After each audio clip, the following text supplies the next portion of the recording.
My older sister tried to force my younger sister into being her surrogate and having her baby, so I had to intervene before she ruined her life forever.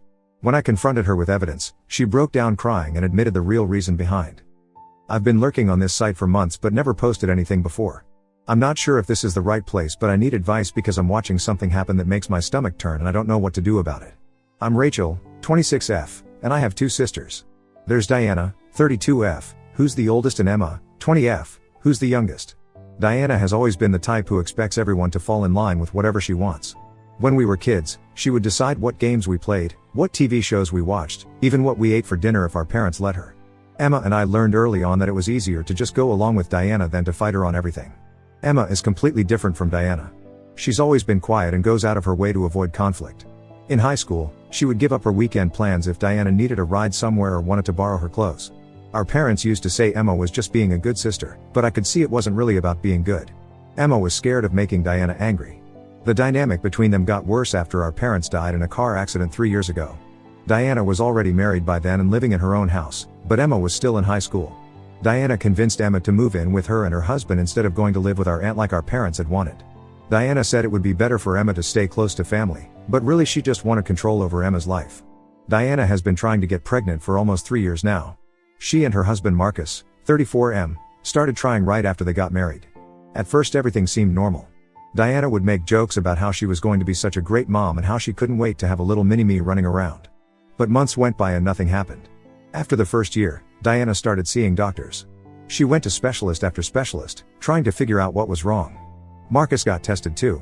The doctors said there was nothing obviously wrong with either of them, but Diana wasn't getting pregnant. She started tracking her cycles obsessively, taking vitamins, changing her diet, doing yoga, trying acupuncture. Nothing worked. Then Diana had a miscarriage at 8 weeks. She was devastated. She took 2 weeks off work and barely left her bedroom. Emma was still living with them at the time and she basically became Diana's personal servant during those weeks. She brought Diana meals, did all the housework, and listened to Diana cry for hours every night. Diana got pregnant again 6 months later, but she miscarried at 10 weeks. The same thing happened a third time at 9 weeks. Each time, Diana became more desperate and more controlling. She started blaming everything on stress, on the environment, on her job, on Emma not being supportive enough. Around this time, Diana became obsessed with Marcus's mother. Mrs. Chen, 58F, is wealthy and has very strong opinions about family. She's the type of person who talks constantly about carrying on the family name and having grandchildren. She made comments about how Diana needed to hurry up and give her grandchildren because she wasn't getting any younger. She would compare Diana to Marcus's cousin who already had 2 kids. Mrs. Chen started making these comments at every family dinner. She would bring up articles she read about fertility treatments and suggest that maybe Diana should try harder. She even offered to pay for expensive procedures if that's what it took. Diana started acting different around her mother-in-law, trying to prove she was doing everything possible to get pregnant. The worst part was watching Emma during all of this. She was supposed to be enjoying her last year of high school, but instead she was managing Diana's emotional breakdowns and dealing with Mrs. Chen's constant visits and comments. Mrs. Chen took a liking to Emma and would always compliment her on how pretty she was and how healthy she looked. She would make comments about how Emma had good childbearing hips and how she would probably have no trouble getting pregnant when the time came. Emma graduated high school last spring and started community college in the fall. She was planning to transfer to a 4-year university after getting her basic classes done. She seemed excited about finally having some independence and making her own choices about her future. That's when Diana came up with her plan. It started with small comments. Diana would mention how some celebrities used surrogates and how it was becoming more common. She would bring up news stories about sisters helping each other have babies.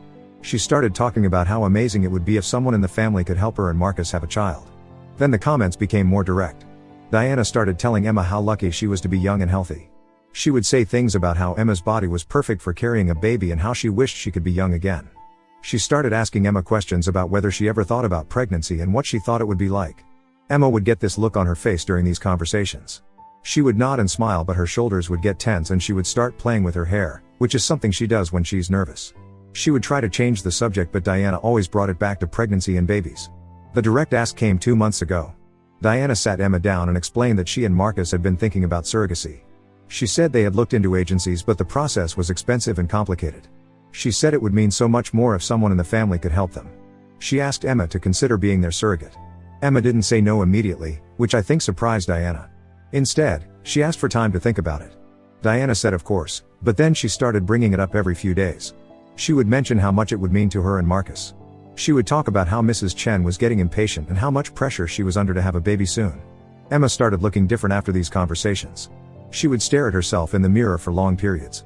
She started researching pregnancy online, but not the happy stuff. She was looking up complications, medical risks, and birth injuries. She watched birthing videos that left her pale and shaky. When I tried to talk to Emma about it, she would insist that she was fine with the idea. She said Diana had done so much for her after our parents died and this was a way she could pay her back. She said Diana deserved to be happy and have the family she wanted. But Emma didn't look happy when she said these things. She looked tired and scared. Diana started making plans before Emma had even agreed.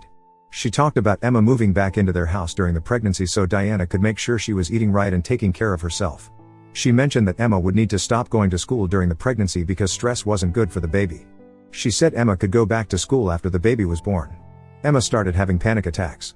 She would wake up in the middle of the night gasping for breath. She stopped eating regular meals and started losing weight. When I asked her about it, she said she was just nervous about the responsibility of carrying Diana's baby. The breaking point for me came last week. I was at Diana's house for dinner and Mrs. Chen was there. She started going on about how excited she was about the baby and how she couldn't wait to hold her first grandchild. She kept looking at Emma and making comments about how she was going to be such a good mother someday. Then she said something that made my blood run cold. Mrs. Chen said that if the pregnancy didn't work out with Diana's eggs, they could always use Emma's eggs instead. She said it would still be family DNA and that's what really mattered. Diana didn't look surprised by this comment.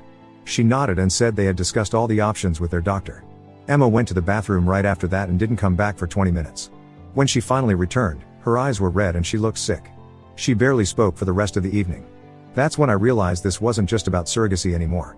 Diana and Mrs. Chen were planning to use Emma as both an egg donor and a surrogate if necessary. They were talking about Emma like she was just a vessel for producing their baby, not like she was a person with her own life and dreams. I tried to talk to Emma again after that dinner. I told her she didn't have to do this just because Diana wanted her to. I said there were other options and that Diana could find a professional surrogate if she really wanted to go that route. Emma just kept saying that Diana needed this and that she was the only one who could help her. Diana has been getting more pushy as Emma's 20th birthday approaches next month. She says she wants to start the process right after Emma's birthday so they can have the baby before Mrs. Chen gets too old to enjoy being a grandmother. She's already made appointments with fertility doctors and expects Emma to come with her. Emma agreed to go to the appointments. She says she wants to understand the process better. But I can see she's not sleeping well and she's lost more weight. She keeps researching pregnancy complications online and asking me weird questions about childbirth and recovery times. The worst part is that I think Diana knows Emma doesn't really want to do this. Last week I heard Diana tell Emma that she shouldn't look so worried all the time because stress would be bad for the baby. She said Emma needed to start getting excited about the pregnancy or it might not work out well. I feel stuck because I don't want to make things worse for Emma, but I also can't watch her destroy her life for Diana's sake. Emma should be thinking about transferring to university and figuring out what she wants to study. Instead, she's planning to spend the next year pregnant with her sister's baby and then go back to living under Diana's control. I've thought about talking to Diana directly, but she doesn't listen to me when it comes to Emma. She thinks I'm jealous or trying to cause problems. I've thought about talking to Marcus, but he just goes along with whatever Diana wants. I don't know what to do. Should I try to intervene more directly? Should I try to convince Emma to move out of Diana's house? Should I contact someone else for help? I'm scared that if I push too hard, Diana will cut me off from Emma completely and then Emma won't have anyone looking out for her. Has anyone else dealt with a situation like this? How do you help someone who won't admit they need help? Update 1. I wasn't planning to post an update, but things have gotten much worse and I need to get this out somewhere because I feel like I'm going crazy. After I made my original post, I decided I had to do something more direct. I couldn't keep watching Emma get pushed into this situation. Some of the comments on my post really opened my eyes to how manipulative Diana was being and how Emma might not even realize she had a choice. The first thing I did was show Emma my Reddit post and some of the responses. I thought maybe if she saw that other people thought the situation was wrong, she might feel more confident about saying no to Diana. Emma read about half of the post before she had to run to the bathroom to throw up. She does that when she gets really stressed. When she came back, she said she couldn't read anymore because it was making her feel sick. She said she knew people would think she was stupid for agreeing to be Diana's surrogate. I told her that wasn't what people were saying at all. I explained that they were concerned about Diana pressuring her and that they thought she should have more time to make such a big decision. Emma just shook her head and said she had already made up her mind and she didn't want to talk about it anymore. But I could tell the post had affected her because she started asking me more questions about the medical side of pregnancy. She wanted to know about all the things that could go wrong and what the recovery process was like. I realized she had been doing her own research but hadn't been getting clear answers. I have a friend from college who became a nurse practitioner and specializes in women's health. I asked her if she would be willing to talk to Emma about what pregnancy and childbirth actually involve. My friend Sarah agreed to meet with Emma and give her honest information about the physical and emotional challenges. Sarah spent 2 hours with Emma going through everything. She explained how pregnancy changes your body permanently, not just during the 9 months. She talked about the risk of complications like gestational diabetes, preeclampsia, and postpartum depression. She showed Emma pictures of what bodies look like after childbirth and explained that some changes never go back to normal. The part that seemed to affect Emma the most was when Sarah explained about bonding hormones. She told Emma that carrying a baby for 9 months creates powerful emotional attachments that don't just disappear after birth. She said many surrogate mothers struggle with handing over babies even when they plan to do it from the beginning. Emma was quiet for a long time after that conversation. She asked Sarah a lot of questions about birth control and what would happen if she decided she didn't want to get pregnant right now. Sarah gave her information about different options and told her that she had every right to wait until she was older and more established in her life. After Emma left, Sarah told me she was concerned about the situation. She said Emma seemed very young and uncertain, not like someone who had made a confident decision about surrogacy. She offered to write a letter stating that Emma wasn't a good candidate for pregnancy at this time if that would help. I thought that letter might give Emma an official reason to back out that Diana couldn't argue with. Sarah wrote a letter explaining that Emma was underweight, showing signs of stress, and not emotionally prepared for the challenges of pregnancy. She recommended waiting at least 2 years before considering pregnancy for any reason. I gave Emma the letter and suggested she could show it to Diana as a medical reason to postpone the surrogacy plan. Emma seemed relieved to have something official she could point to, but she was also worried about how Diana would react. She was right to be worried. When Emma showed Diana the letter, Diana exploded. She accused me of interfering and trying to sabotage her chance to have a baby. She said I was jealous that Emma was willing to help her and that I was trying to turn Emma against her. Diana called me that night screaming about how I had no right to get involved in their family business. She said the letter was meaningless because Sarah didn't know Emma well enough to make medical recommendations. She accused me of bribing Sarah to write a fake letter. But the worst part was what Diana said about Emma. She told me that Emma was too young and naive to understand what was best for her, and that's why she needed Diana to make decisions for her. She said Emma would regret it later if she didn't help Diana have a baby now, because Diana might not be able to have children if they waited much longer. Then Diana said something that made me realize how deep this manipulation went. She told me that Mrs. Chen had already told her extended family about the pregnancy plan and that everyone was expecting an announcement soon. She said it would be embarrassing for the whole family if Emma backed out now. I asked Diana when Mrs. Chen had told people about this, since Emma hadn't even officially agreed yet. Diana got quiet for a moment, then said that she had been so confident Emma would agree that she had asked Mrs. Chen to start spreading the word to get everyone excited. That's when I understood that Diana had never really given Emma a choice. She had made public commitments based on Emma's agreement before Emma had even made a final decision. Emma was now trapped not just by Diana's pressure, but by the expectations of Mrs. Chen's entire family.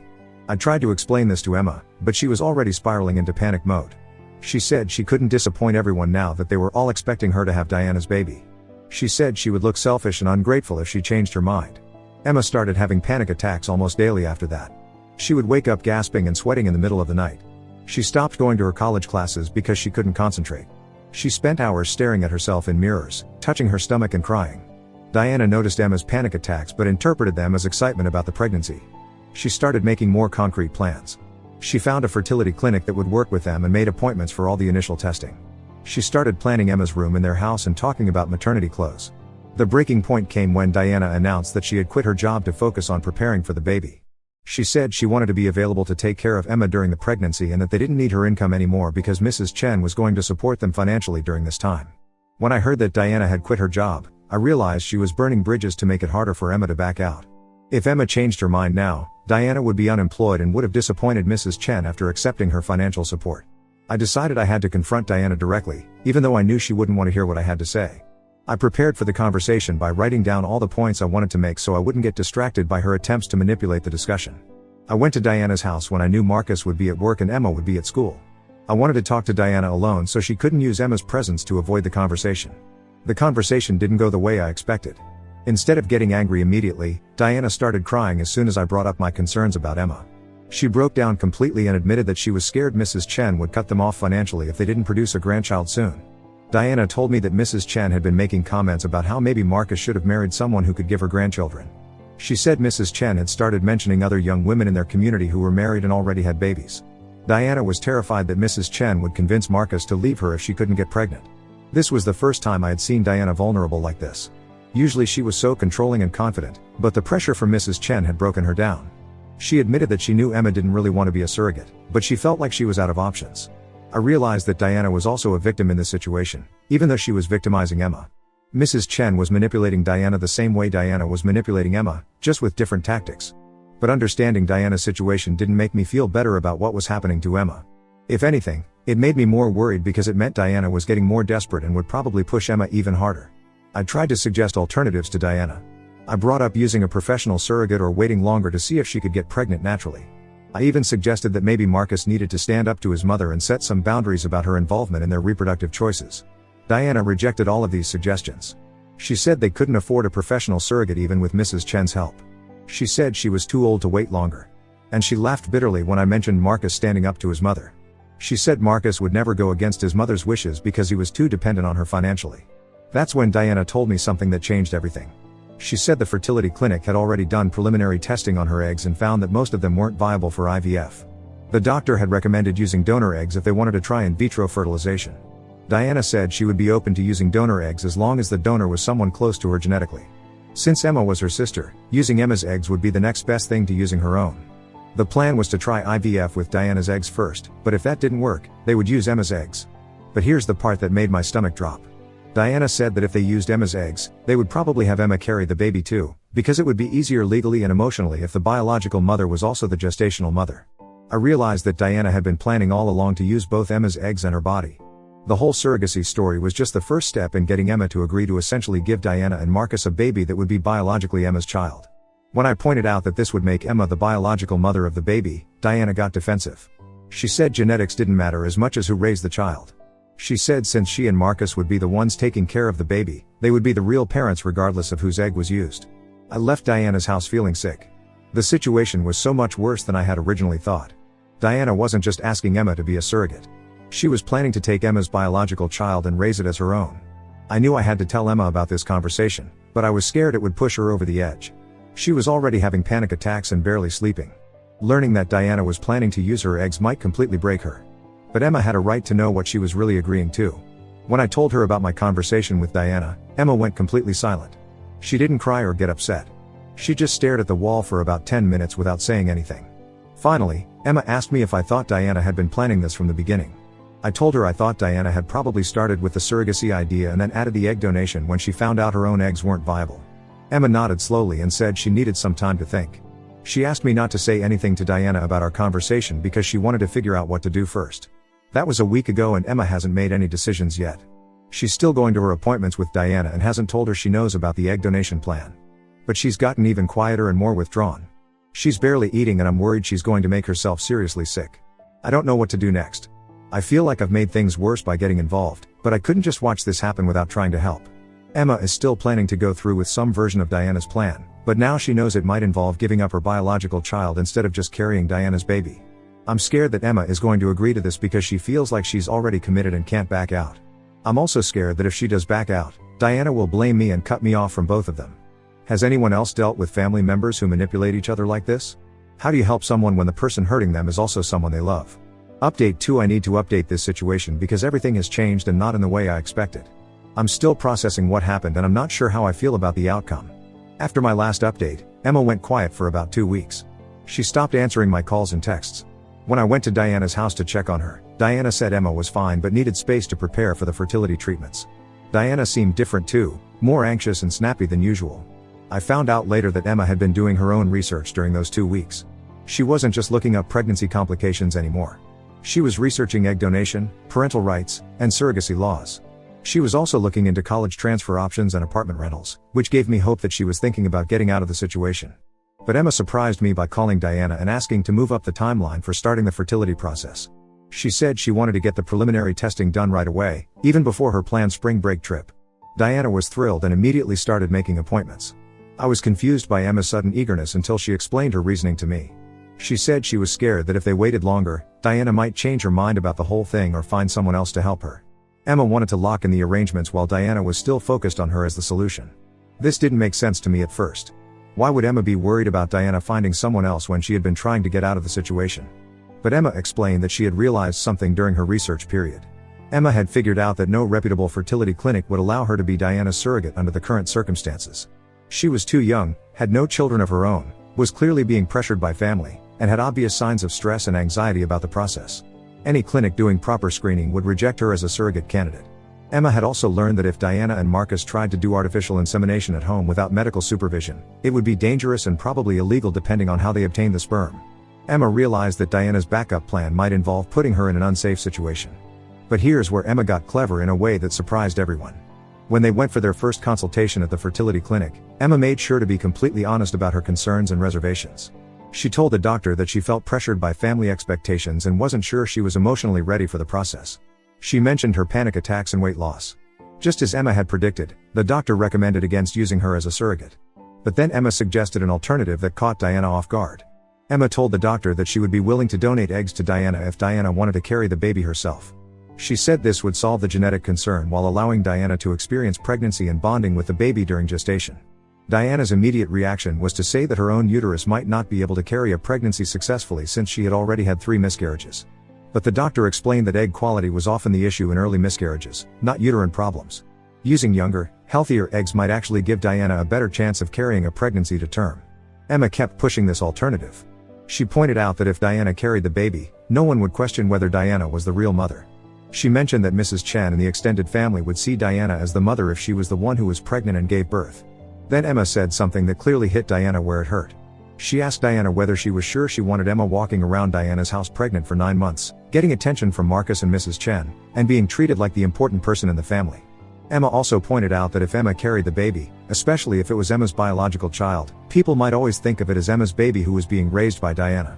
But if Diana carried the baby, everyone would see Diana as the natural mother regardless of whose egg was used. I watched Diana's face during this conversation and I could see Emma's words hitting their target. Diana had always been competitive with Emma and jealous of the attention Emma got from other people. The idea of Emma being the center of attention during a pregnancy clearly bothered Diana. Diana started to warm up to the idea of carrying the baby herself. She asked the doctor more questions about the success rates of IVF with donor eggs versus using a surrogate. She seemed to like the idea of being pregnant and having people focus on her instead of Emma. The doctor was supportive of this plan. He said using Emma's eggs with Diana as the gestational carrier would give them good odds of success while avoiding the legal and emotional complications of surrogacy. He recommended they start with testing both women to make sure they were good candidates for the procedure.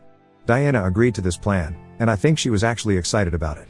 She started talking about how she would finally get to experience pregnancy and how Mrs. Chen would be so proud of her for carrying her own baby. Emma seemed relieved when they left the clinic.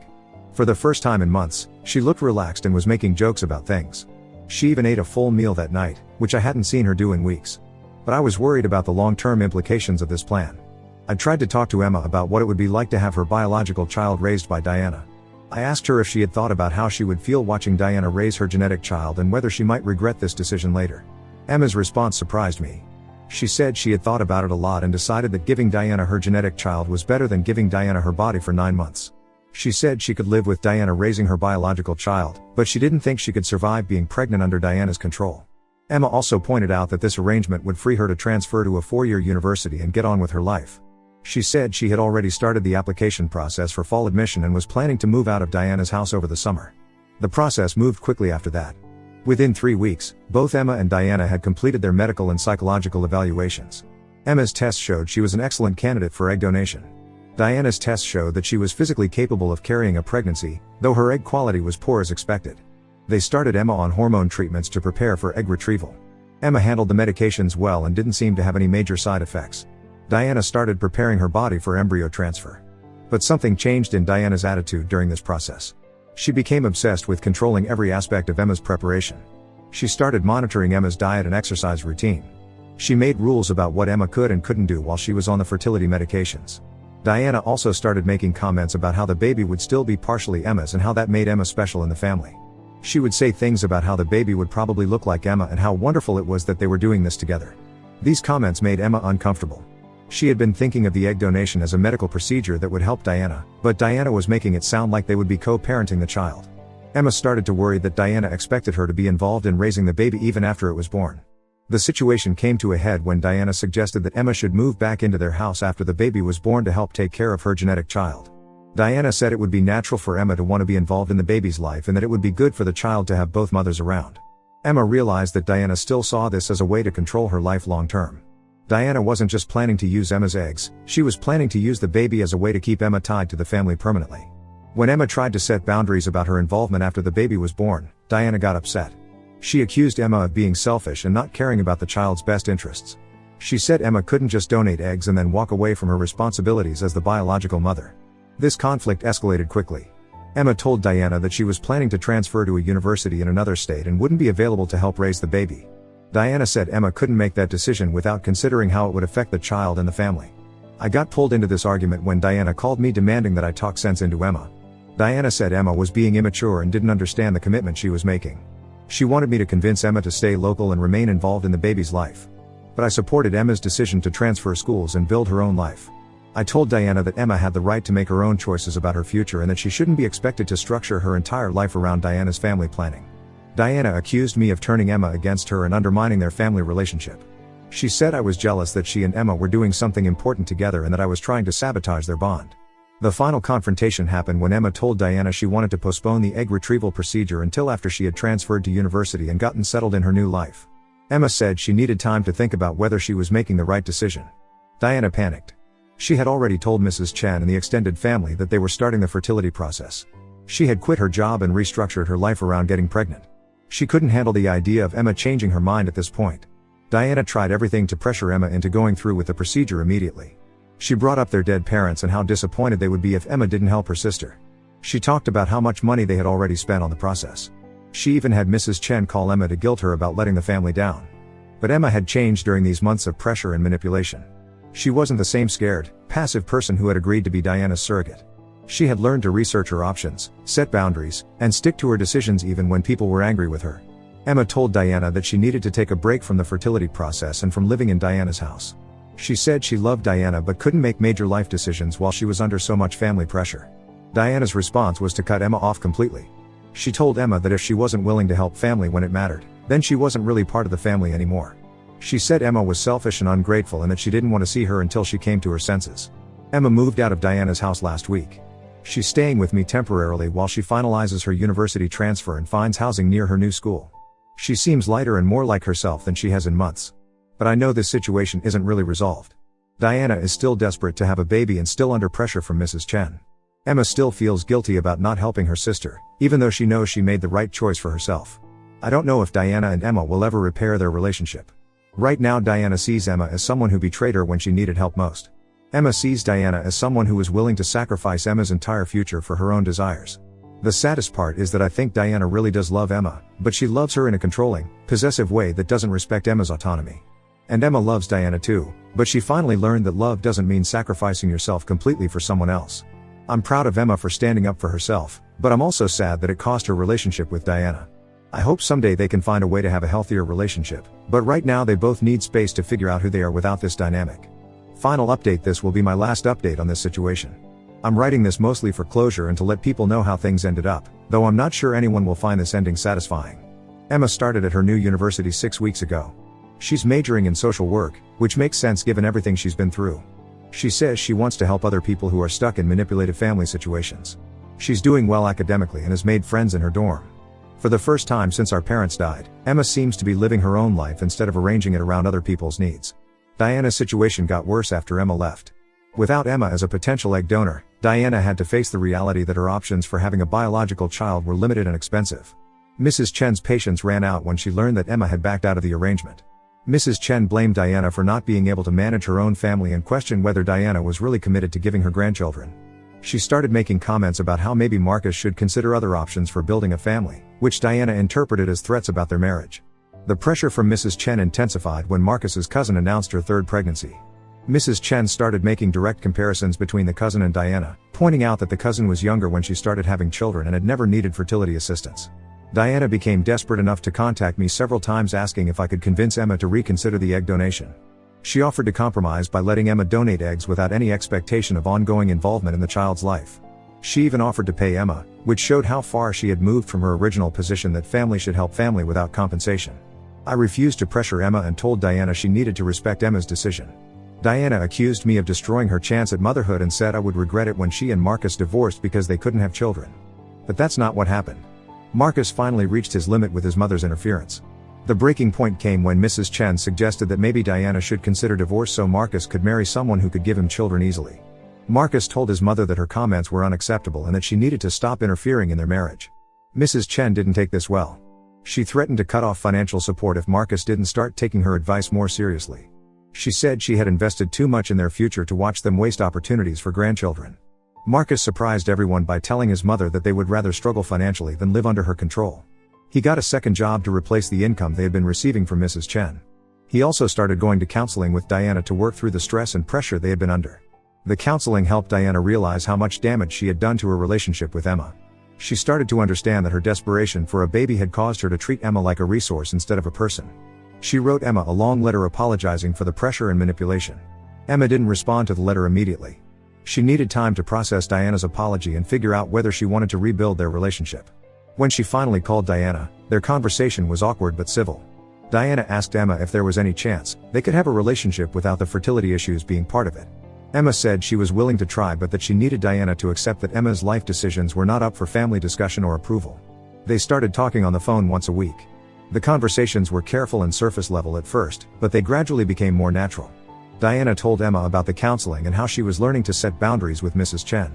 Emma told Diana about her classes and the friends she was making. The relationship is still fragile. Emma visits Diana and Marcus once a month, but she stays in a hotel instead of their house. They don't talk about fertility treatments or future family planning. Diana has stopped making comments about Emma's life choices or trying to give her advice about school and career decisions. Diana and Marcus decided to pursue adoption instead of continuing with fertility treatments.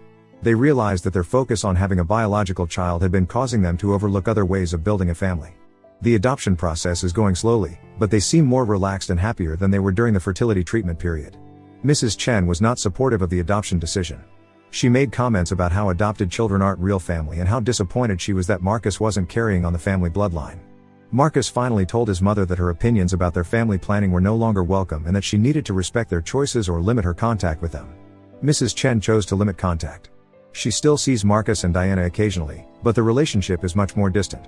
Marcus says this has actually improved his marriage because he and Diana can make decisions without worrying about his mother's reactions. Emma and I have gotten closer during this whole process. She calls me when she's struggling with guilt about Diana or when she needs someone to remind her that she made the right choice. I visit her at school sometimes and it's good to see her developing her own identity separate from our family dynamics. Emma started dating someone at school, which she told me about but hasn't mentioned to Diana yet. She's being careful about what information she shares with Diana because she doesn't want Diana to start giving opinions about her relationship choices. I think Emma is still processing the trauma of being manipulated by Diana for so many months. She sometimes has nightmares about being pregnant and trapped. She's considering counseling to work through these feelings, but she's taking her time deciding whether she's ready for that step. The hardest part for Emma is that she still loves Diana and wants to have a sister relationship with her, but she doesn't trust Diana not to become controlling again if Emma lets her guard down. Emma has learned to protect herself, but maintaining those boundaries with someone you love is exhausting. Diana seems to have genuinely changed her approach to relationships. She doesn't try to control Marcus's decisions anymore and she's learning to ask Emma about her life instead of giving advice. But I wonder sometimes if this change will last or if Diana will go back to her old patterns when she gets stressed about something else. The adoption process has been good for Diana because it's forcing her to focus on what kind of parent she wants to be instead of just desperately trying to become pregnant. She's taking parenting classes and reading books about child development. She seems to be approaching parenthood more thoughtfully than she did when she was focused on fertility treatments. Marcus has become more assertive in general since standing up to his mother. He's taken more leadership in his marriage and seems happier at work. He told me that the whole experience taught him that he had been avoiding conflict for too long and that some fights are worth having. I don't know if our family will ever be completely normal, whatever that means. There's still tension and awkwardness when we're all together. Emma is cautious around Diana and Diana is careful not to overstep boundaries with Emma. But we're all learning to have relationships with each other as adults instead of falling back into the childhood patterns that cause so many problems. The biggest change is that Emma is no longer the family peacekeeper who sacrifices herself to keep everyone else happy. She's learned to say no and stick to her decisions even when people are disappointed in her. That's been hard for all of us to adjust to, but it's healthier for Emma in the long run. I'm proud of how Emma handled this situation once she figured out what was happening. She went from being a scared, passive person who felt obligated to make everyone else happy to someone who could research her options, set boundaries, and make difficult decisions about her own life. I'm also glad that Diana got help and started changing her behavior instead of just doubling down on the manipulation. It would have been easy for her to blame everyone else for her problems, but she took responsibility for the damage she caused and started working to fix it. This whole experience taught me that sometimes helping someone means refusing to enable their bad choices, even when they're family. I had to choose between keeping peace with Diana and protecting Emma, and I'm glad I chose to protect Emma even though it made things harder for everyone in the short term. I don't think I'll need to post here again about this situation. Emma is building her own life and Diana is learning to respect her boundaries. Marcus is standing up for his marriage and they're pursuing parenthood in a healthier way. Things aren't perfect, but they're moving in the right direction. For anyone dealing with similar family manipulation, the most important thing I learned is that you can't save someone who doesn't want to be saved, but you can refuse to participate in enabling harmful behavior. Sometimes the most loving thing you can do is let people face the consequences of their choices instead of protecting them from reality. Now let's move to the next story. Story 2. My parents backed out of investing in my business because my golden child sister said it would fail. Now they're back after my success and I laughed in their faces. I, 30M, grew up in what I can only describe as a deeply unbalanced household with my younger sister, 27F, and our parents. From the very beginning, it was clear that my sister was destined to be the golden child while I was relegated to being the family disappointment. This wasn't just about normal sibling rivalry, it was a systematic pattern of favoritism that shaped our entire family dynamic. Our parents are first-generation immigrants who worked hard to build a successful construction company in America. My dad always preached about the importance of following a traditional career path, doctor, lawyer, or engineer. My sister, being the perfect child she was, chose medicine and made them proud. I, on the other hand, was always drawn to fashion and retail, which my parents saw as beneath our family status. Growing up, every achievement of mine was measured against my sister's accomplishments. When I got straight A's in high school, they'd remind me that my sister was taking advanced placement classes. When I got accepted to a good business school, they pointed out that my sister was heading to medical school. It was exhausting and demoralizing, but I learned to live with it. After graduation, I started working at a major retail chain. My parents saw this as a personal failure, their son, working in a store while their daughter was doing her residency at a prestigious hospital. What they didn't understand was that I was learning everything I could about the business. I started as a sales associate and worked my way up through every position: inventory manager, assistant store manager, and finally regional manager. I learned about supply chains, merchandising, customer behavior, staff management, and everything else that goes into running a successful retail operation. During these 5 years, I was also developing my own clothing line designs. I spent my weekends at design workshops, networking with suppliers, and creating detailed business plans. I lived frugally and saved every penny I could. My coworkers often joked that I treated the store like my own business, learning every aspect of operations like I was preparing for something bigger. They weren't wrong. 2 years ago, I decided it was time to make my move. I had saved about $100,000, but I needed more capital to really do things right. I had identified the perfect location in an up-and-coming neighborhood, secured preliminary agreements with suppliers, and even had a few potential employees lined up. All I needed was investors. I initially approached several banks and local investors, but the amounts they were willing to invest weren't enough. That's when I decided to approach my parents. Despite our strained relationship, I knew they had the means to invest. My dad's construction company was doing well, and my mom's family had old money. More importantly, I thought they might finally see that I was serious about my career. To my surprise, they seemed genuinely interested. My dad actually spent time going through my business plan, making suggestions, and introducing me to his business contacts. My mom started bragging to her friends about her entrepreneurial son. For 6 months, everything seemed perfect. They agreed to invest $500,000 for a 30% stake in the business. We had lengthy discussions about expansion plans, profit sharing, and future growth. They even helped me negotiate better terms with suppliers using their business connections. Feeling confident about their commitment, I started making concrete moves. I paid a $25,000 non-refundable deposit on a retail space. I signed preliminary contracts with suppliers, committed to minimum order quantities, and most significantly, submitted my resignation at work. My boss was supportive and even wrote me a glowing recommendation letter. I felt like finally, after years of being the family disappointment, I was going to prove myself. Then everything fell apart. A week after I quit my job, my parents invited me over for dinner. As soon as I walked in, I could tell something was wrong. My sister was there too, which was unusual since she normally worked evening shifts at the hospital. They sat me down in the living room, and my dad started talking about how they had been reconsidering their investment. My sister had apparently reviewed my business plan and convinced them it was a bad investment. She went on a long monologue about how retail was a dying industry, how online shopping was the future, and how my business model was outdated.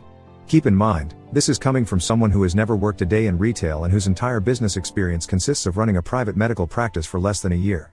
When I tried to defend my plan and point out that I had already quit my job and paid deposits, my dad just shrugged it off. He suggested I could probably get my old job back if I apologized to my boss. My mom chimed in saying maybe this was a sign that I should consider a more stable career, possibly something in healthcare administration since my sister could help me get started. The most infuriating part was how my sister sat there with this smug look on her face, like she had just saved our parents from making a huge mistake. She even had the audacity to say she was doing this for my own good, that she didn't want to see me fail. This coming from someone who had tried to sabotage every achievement of mine since childhood. I left their house that night determined to make this work without them. I took out high-interest loans, maxed out my credit cards, and reached out to everyone I knew for investments. A few of my former colleagues from the retail chain believed in me and invested small amounts. I also managed to convince a local angel investor who had successfully built several retail businesses to come on board. The first year was brutal. I worked 16-hour days, 7 days a week. I slept on a mattress in my office to save on rent. I learned to do everything myself, from managing inventory and handling payroll to cleaning the store and making deliveries. But slowly, things started falling into place. My designs caught on with the right crowd, the location I chose turned out to be perfect, and word of mouth spread quickly. Now, 2 years later, my business has exceeded all expectations.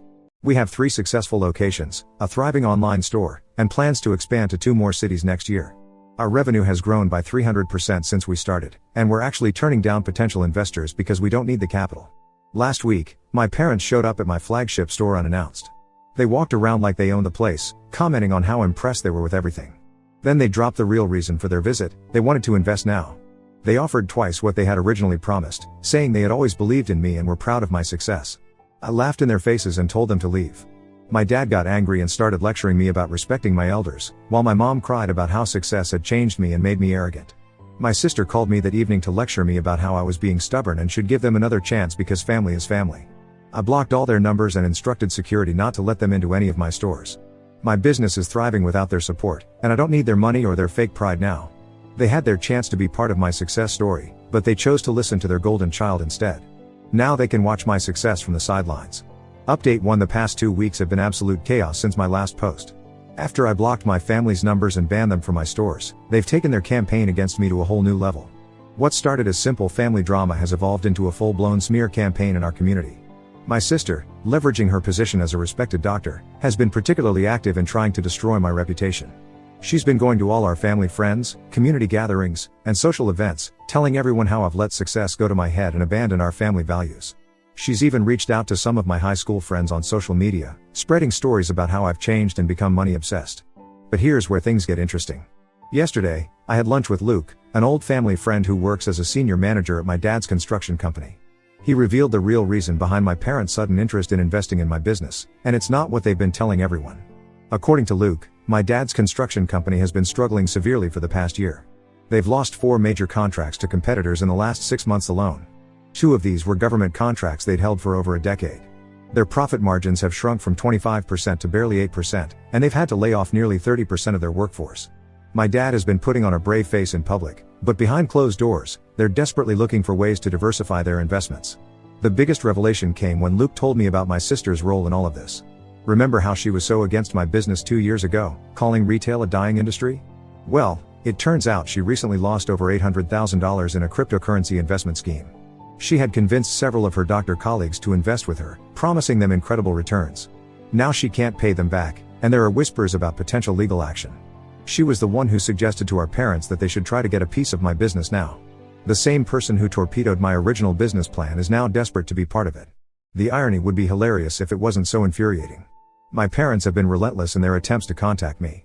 They've shown up at my house multiple times, always conveniently around dinner time when they know I'll be home. They've tried coming to my stores during peak hours, causing scenes that disrupt business. Last Thursday, they even sent their corporate lawyer to my office with investment proposal documents. The lawyer, trying to sound reasonable, suggested that since my parents had mentally committed to investing 2 years ago, they should get preferential terms now. He proposed a 40% stake for the same amount they had originally offered, claiming it would be fair compensation for their initial intention to invest. I had my own lawyer send them a cease and desist letter, warning them about harassment. The most frustrating part of all this has been the reaction from our extended family. Relatives who never cared about my career before are suddenly very invested in this situation. My uncle Robert, who himself had refused to help me when I was starting out, had the audacity to suggest that I owe my success to our good family name in the community. He seems to have conveniently forgotten that I deliberately avoided using our family name in any of my business dealings specifically to avoid such claims. My cousin Brianna, who works at the same hospital as my sister, told me that my sister has been trying to contact my business partners behind my back. She's been reaching out to them on LinkedIn, sending emails, and even trying to schedule meetings, claiming that as a doctor, she could provide valuable insights into the fashion retail business. She's been telling them that she has connections with social media influencers through her dermatology practice that could benefit the business. I've had to send emails to all my partners and investors, explicitly stating that my family members have no connection to the business and any communication from them should be ignored. It's embarrassing having to send such emails, but it's necessary given how aggressive they've become in their attempts to get involved.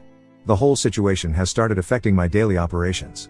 My employees have noticed the tension, especially after my parents' latest scene at our flagship store. I had to call a staff meeting to address the situation and assure everyone that these family issues wouldn't impact their jobs or the business. I've also discovered that my sister has been approaching my suppliers, trying to gather information about our business operations. 2 of our main fabric suppliers called to ask if they should be sharing business details with her, as she had contacted them claiming to be a potential investor. I've had to reach out to all our major suppliers to clarify that no one from my family has any authority to access our business information. For now, I'm trying to focus on our upcoming expansion plans. We're in the final stages of securing locations in 2 new cities, and I can't let this family drama distract me. But it's getting increasingly difficult as more relatives keep taking sides and trying to get involved. Some of them have even started showing up at my house unannounced, trying to mediate the situation. I've hired a private security service for both my home and businesses, and I'm in the process of moving to a new address that my family doesn't know about. It's sad that things have come to this, but I need to protect what I've built. The fact that they're trying to force their way into my success after actively trying to prevent it 2 years ago shows exactly why I was right to keep them at arm's length in the first place. Update 2: What I'm about to share explains so much about my family's recent behavior. Last week, my cousin Emily, who works as a nurse at my sister's hospital, reached out to me with some shocking information about what's really been going on behind the scenes. According to Emily, my sister's cryptocurrency losses weren't just bad, they were catastrophic. She didn't just lose $800,000 as I previously mentioned. She had actually convinced 15 of her colleagues, including several senior doctors and hospital administrators, to invest a total of $2.3 million in what turned out to be a sophisticated crypto scam. She had promised them returns of 300% within 6 months, using her reputation as a successful doctor to gain their trust. When the investment scheme collapsed, she tried to cover it up by borrowing money from other colleagues to pay the initial investors, essentially turning it into a small-scale Ponzi scheme. Now she's being investigated by the hospital board for unprofessional conduct and potential fraud. Several of her colleagues have already filed formal complaints, and there's talk about reporting her to the medical board. Emily also revealed that my sister had been spreading vicious rumors about me at the hospital long before any of this investment drama started. Back when I first approached our parents about investing in my business 2 years ago, she had been furious that they were showing interest in my venture. She had spent years being the golden child, and suddenly, our parents were excited about something I was doing. That's when she decided to sabotage my business plan. She didn't just casually suggest to our parents that retail was dying. She actually created a detailed presentation about the decline of brick-and-mortar retail, using cherry-picked data and misleading statistics. She even hired a business consultant, using our parents' money, to write a negative assessment of my business plan, which she then presented to our parents as an independent evaluation. The real kicker? Emily found out that my sister had actually tried to pitch a very similar business idea to our parents 6 months after they refused to invest in mine. She wanted to open a chain of medical spas combining her dermatology practice with retail skincare products. Our parents turned her down because they were already struggling with their construction business, but she conveniently never mentioned this when she was criticizing my retail venture.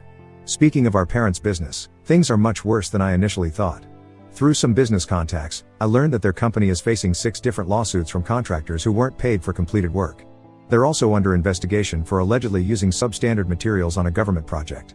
Their biggest government contract, worth $12 million annually, is up for review next month, and word in the industry is that they're unlikely to retain it. This explains their aggressive attempts to buy into my business. Last week, they sent another lawyer, this time offering to buy a 60% stake at 3 times the market value. When I refused, my dad actually tried to claim that he had intellectual property rights over some of my business ideas because I had discussed them with him during our initial investment talks. My lawyer shut that down quickly, but it shows how desperate they've become. My sister's behavior has become increasingly erratic. She showed up at one of our store locations last weekend, trying to convince my employees that she was a silent partner in the business. When security escorted her out, she threatened to create negative publicity by posting fake reviews online and contacting fashion bloggers with made-up stories about our business practices. The most absurd part is that my parents are still trying to guilt-trip me into accepting their investment. They've been telling relatives that they paid for my education. They didn't. I had scholarships and loans that I paid off myself, that they supported my early career, they actively discouraged it, and that my success is built on the foundation they provided, the same foundation they tried to pull out from under me 2 years ago. I've had to hire a PR firm to monitor and manage any potential fallout from their threats. We've also strengthened our security measures at all locations after my sister threatened to stage protests outside our stores. My lawyers are preparing restraining orders just in case things escalate further. The saddest part is discovering through Emily that my sister had actually applied for a business loan using forged documents claiming she was a partner in my company. The bank fortunately contacted me for verification before processing anything, but it shows how far she's willing to go in her desperation. For now, I'm focusing on protecting my business and employees from their increasingly desperate attempts to force their way in. It's tragic to watch my family self-destruct like this, but they made their choices 2 years ago. Now they have to live with the consequences. Update 3. It's been half a year since my last update, and a lot has happened. My business has continued to thrive despite my family's attempts to interfere. We've successfully opened stores in 3 new cities instead of the planned 2, and our online sales have quadrupled in the past quarter. The brand has gained a strong following among young professionals, and we've even been featured in several major fashion magazines. The situation with my sister finally reached its breaking point. 5 of her colleagues filed lawsuits against her over the cryptocurrency scheme, and the evidence they presented was damning. They had text messages, emails, and recorded conversations where she promised guaranteed returns and used her position as a doctor to establish credibility. The medical board launched a formal investigation into her conduct, and she's been placed on indefinite administrative leave from the hospital. Last month, I heard from Emily that my sister had a complete meltdown at work when she received the notice from the medical board. She started screaming about how unfair life was and how I was somehow responsible for her problems because I refused to help her. Security had to escort her out of the hospital. She's apparently moved back in with our parents and rarely leaves the house anymore. Speaking of our parents, their business situation has gone from bad to worse. They lost their government contract as expected, but what really hit them hard was losing their professional licenses in 3 states due to the substandard materials scandal. They had to lay off most of their staff and sell their main office building. Dad's company now operates out of a small rented office with just 5 employees, mostly handling small residential projects. They've stopped trying to invest in my business, but they've found a new angle to attack me. They're telling everyone who'll listen that I'm responsible for destroying our family's reputation. Mom has been going around to family gatherings, which I obviously don't attend anymore, crying about how her son abandoned them in their time of need. Dad has been spreading rumors in the business community that I stole my initial business ideas from his company, though nobody takes him seriously anymore. On a more positive note, I recently got engaged to my girlfriend of 3 years, Brianna. She's been my rock throughout this whole ordeal, helping me stay focused on what matters and not get dragged down by the family drama. We're planning a small destination wedding with just close friends and chosen family. When my parents found out about the engagement through social media, they tried to force their way into the planning by calling the wedding venues in our city, pretending to be the parents of the groom. Fortunately, we're getting married in another country, and they have no idea where. My business continues to grow beyond my expectations. We're now expanding into sustainable fashion lines and have partnerships with several eco-friendly manufacturers. The investor who believed in me when my parents backed out has become a close mentor and friend. He's helped me navigate the challenges of rapid growth while maintaining our company's values and culture. I've completely cut off contact with my entire family, including extended relatives who tried to play both sides. My new home has excellent security, and all my employees know not to engage with any member of my family. It's sad that things had to end this way, but I'm at peace with my decision. They showed their true colors when they abandoned me 2 years ago, and their recent actions have only confirmed that I made the right choice. Looking back, their betrayal was actually a blessing in disguise. If they had invested in my business, I would have been tied to them forever. Building everything on my own meant I got to do things my way, without their interference or attempts to control me. Success truly is the best revenge, and living well really is the best way to get back at those who tried to hold you down. Brianna and I are looking forward to starting our own family, one built on love, support, and mutual respect, all the things I never got from my biological family. Sometimes the family you choose is better than the one you're born into. I'm just glad I learned that lesson before it was too late.